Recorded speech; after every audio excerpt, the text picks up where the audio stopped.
Serikali kupitia kodi ya forodha kufikia, amesema vizuri Mrisho Mpoto, trilioni 12.31 mwaka 2024/25 kilinganishwa na shilingi trilioni 7.3 za mwaka 2020/2021.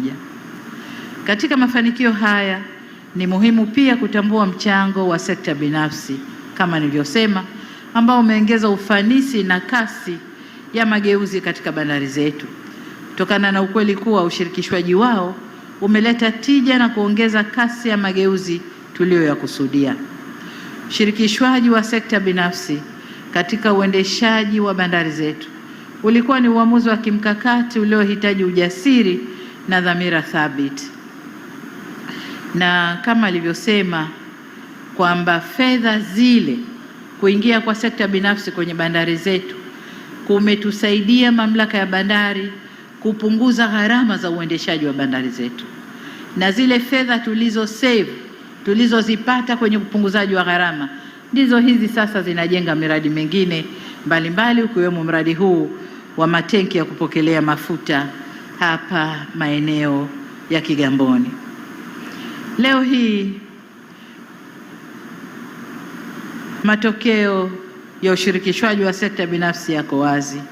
Bandari yetu inahudumia shehena kubwa zaidi, ufanisi umeongezeka na biashara zimefunguka sana kilinganisha na tulivyokuwa. Kubwa zaidi, kumeongezeka kasi za utekelezaji wa mpango mkakati wa uendelezaji wa bandari zetu, ambao mpango unakwenda mpaka mwaka 2040, lakini utekelezaji wake ulikuwa unakwenda polepole. Sasa kwa kushirikisha sekta binafsi, utekelezaji unakwenda kwa kasi kubwa. Ndugu viongozi na wananchi, katika bandari yetu, kadri bandari yetu inavyokuwa na kuongeza uwezo wa kuhudumia shehena, ndivyo inavyohitaji miundombinu inayoendana na mnyororo mzima wa biashara hiyo. Leo hii tunasogea hatua nyingine muhimu ya kuanza ujenzi wa matanki ya kupokea mafuta yenye uwezo wa mita za ujazo 378,000 kwa wakati mmoja. Hili si jambo dogo, ni jambo kubwa sana sana sana sana, na faida yake ni kama alivyosema, tulikuwa tuna changamoto zote zitakwenda kuondoshwa na ujenzi wa mradi huu, lakini si tu kuondosha changamoto, kuna na faida kadhaa zitapatikana.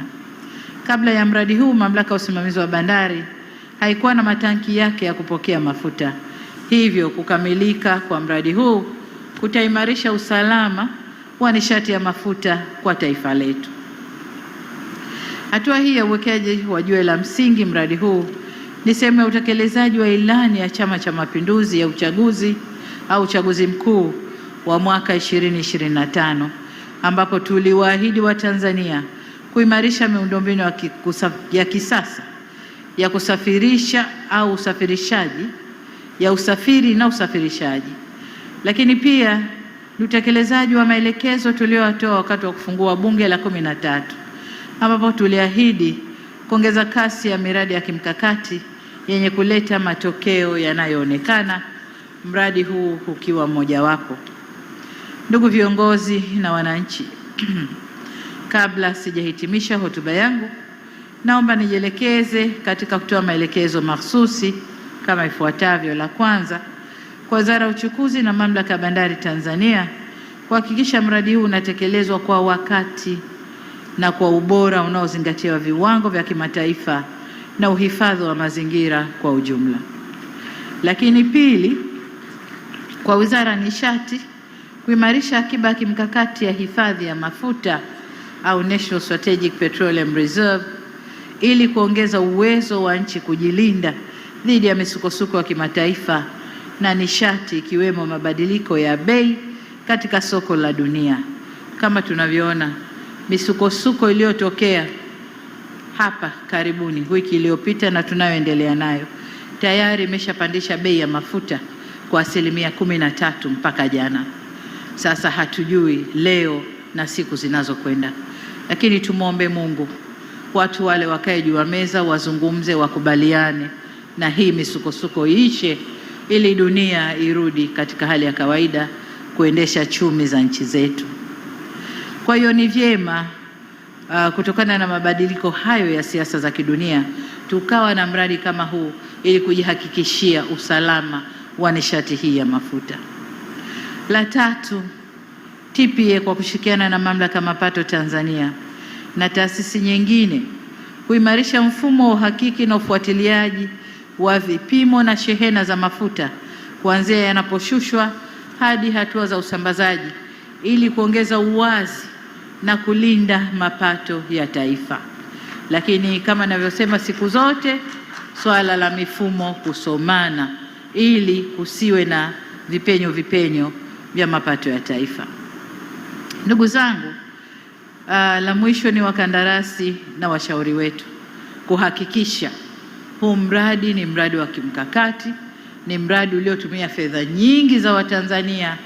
Kwa hiyo watujengee kwa viwango vinavyotakiwa na watujengee umalizike kwa wakati ili tuanze kuutumia. Baada ya kusema hayo, ndugu zangu, sasa nitoe taarifa kwamba tayari nilishaweka jiwe la msingi na kwamba ujenzi wa mradi huu sasa uendelee au Machi mwaka. Mungu azibariki bandari zetu za Tanzania, abariki Mamlaka ya Bandari na wizara yetu ya uchukuzi, na asanteni sana kwa kunisikiliza.